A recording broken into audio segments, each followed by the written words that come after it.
Hi students, today we will learn about nilai-nilai Pancasila dalam kehidupan sehari-hari. Pancasila is the official foundational of Indonesia. First of all, we find out the birth of the Pancasila. Pada masa penjajahan Jepang, Indonesia diberi janji untuk mendapatkan kemerdekaannya dengan dibentuknya BPUPKI, yaitu Badan Penyelidik Usaha Kemerdekaan Indonesia, atau yang disebut dengan Dokuritsu Junbi Chosakai. Nah, tugas BPUPKI adalah melakukan penyelidikan tentang usaha-usaha untuk mencapai kemerdekaan Indonesia. Nah, ketua BPUPKI pada saat itu adalah Rajiman Widyodiningrat. Nah, sidang BPUPKI menghasilkan dua keputusan, yaitu menemukan bentuk negara Indonesia, yaitu Negara Kesatuan Republik Indonesia, dan yang kedua membuat perumusan dasar negara Indonesia. Kemudian dalam perumusan negara Indonesia yang diusulkan melalui rapat, terdapat beberapa tokoh yang mengajukan pendapatnya, yaitu yang pertama, Muhammad Yamin mengusulkan 5 asas negara sebagai berikut. 1. Peri kebangsaan, 2. Peri kemanusiaan, yang ketiga peri ketuhanan, yang keempat peri kerakyatan, dan yang kelima kesejahteraan rakyat. Nah, tokoh yang kedua yang mengusulkan 5 asas negara yaitu adalah Dr. Supomo.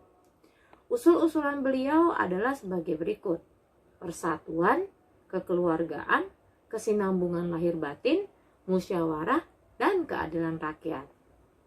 Dan tokoh terakhir yang mengusulkan 5 asas negara adalah Insinyur Soekarno. Nah, usulan beliau adalah sebagai berikut: kebangsaan Indonesia, internasionalisme atau perikemanusiaan, yang ketiga mufakat atau demokrasi, kesejahteraan sosial, dan ketuhanan yang Maha Esa. Nah, BPUPKI kemudian membentuk Panitia 9 yang diketuai oleh Insinyur Soekarno. Panitia 9 ini menghasilkan dokumen Rancangan Dasar Negara Indonesia yang disebut dengan Piagam Jakarta atau Jakarta Charter. Nah, setelah tugas BPUPKI selesai dan dibubarkan, maka dibentuklah PPKI. Apa itu PPKI? PPKI adalah Panitia Persiapan Kemerdekaan Indonesia atau yang disebut juga Dokuritsu Junbi Inkai. Nah, isi dari rancangan dasar negara pada Piagam Jakarta kemudian diubah, terutama pada bagian pertama yang berbunyi ketuhanan dengan kewajiban menjalankan syariat Islam bagi pemeluk-pemeluknya. Diubah menjadi ketuhanan yang Maha Esa. Tentunya kamu pasti familiar dengan bunyi ini kan? Nah, hal tersebut atau perubahan tersebut disampaikan oleh Muhammad Hatta karena untuk menjaga persatuan dan kesatuan Indonesia yang masyarakatnya terdiri dari berbagai pemeluk agama. Nah, pada tanggal 18 Agustus 1945, Rumusan Dasar Negara Indonesia disahkan yang disebut dengan Pancasila. Nah, so that is the birth process of Pancasila. Ya, you now understand about it. So, we will go for the next one is before we learning more about the policies of Pancasila, it is the best that we understand them. Pancasila policies are the implementation of the values of Pancasila in everyday life. So, let's start from the first policy of Pancasila.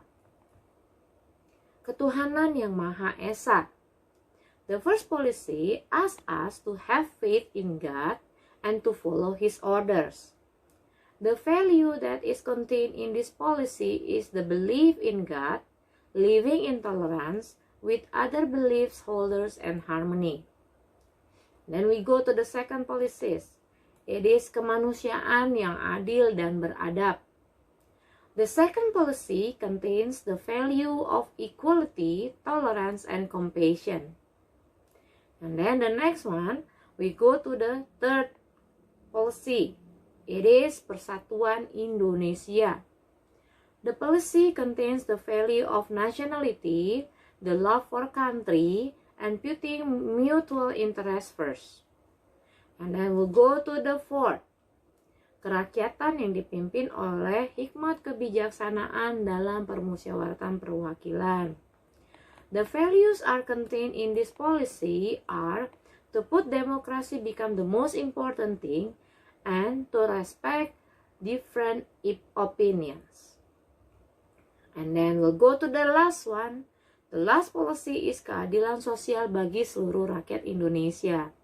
The fifth policy contains the value of the values to be just or fair by trying to balance rights and obligation. And that is all the values of Pancasila in everyday life. So, let's practice the Pancasila values in our daily routine. Thank you.